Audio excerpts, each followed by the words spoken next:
Como Jesus é Deus e homem ao mesmo tempo. A Bíblia claramente apresenta Jesus Cristo como sendo o próprio Deus.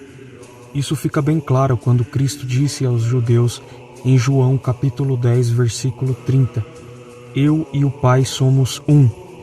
E Deus Pai, ao falar de Jesus em Hebreus capítulo 1, no versículo 10, diz: E tu, Senhor, no princípio fundaste a terra, e os céus são obra de tuas mãos, afirmando que Jesus era o próprio Criador dos céus e da terra.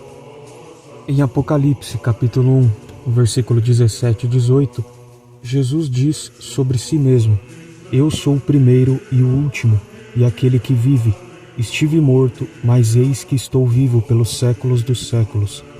Tal título, o primeiro e o último, é o mesmo título usado para Deus em Isaías capítulo 44, no versículo 6, em que o próprio Deus Yahvé diz ser o primeiro e o último.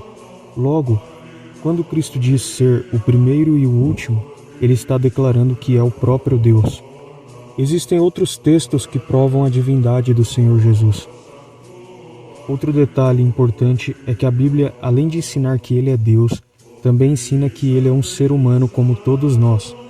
Em Gálatas, capítulo 4, no versículo 4 e 5, o apóstolo Paulo diz: Vindo, porém, a plenitude do tempo, Deus enviou seu Filho, nascido de mulher, nascido sob a lei, para resgatar os que estavam sob a lei, a fim de que recebêssemos a adoção de filhos.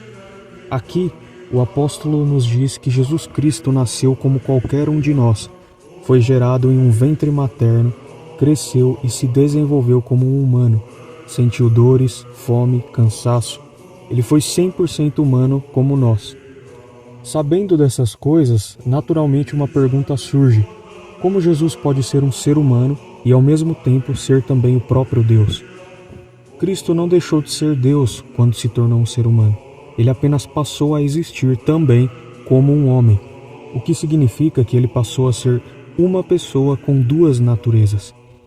Natureza é um termo técnico da filosofia e teologia que se refere à essência de algo, ou seja, tudo aquilo que torna uma coisa o que ela é. Jesus Cristo possui duas naturezas, a natureza de ser Deus e a natureza de ser homem. Duas naturezas unidas que coexistem em uma só pessoa. Se quisermos fazer uma analogia para ilustrar melhor, é como se Cristo tivesse dois corações. A princípio ele tinha apenas o coração divino e adicionou um coração humano, passando a viver com duas essências ou naturezas. Não podemos interpretar errado e pensar que Cristo existe como duas pessoas, uma humana e uma divina, ou que ele é um semideus, sendo metade humano e metade divino. Isso seria um erro grave, pois a Bíblia mostra Jesus se expressando como uma só pessoa e não como duas, sendo totalmente Deus e totalmente homem, e não metade homem e metade Deus. Houve um concílio da Igreja no ano de 451 d.C., que tratou sobre a dupla natureza de Cristo. Ficou conhecido como Concílio de Calcedônia. O concílio declarou que Jesus Cristo possui duas naturezas, divina e humana, unidas em uma só pessoa, sem confusão, sem mudança, sem divisão e sem separação entre as duas naturezas.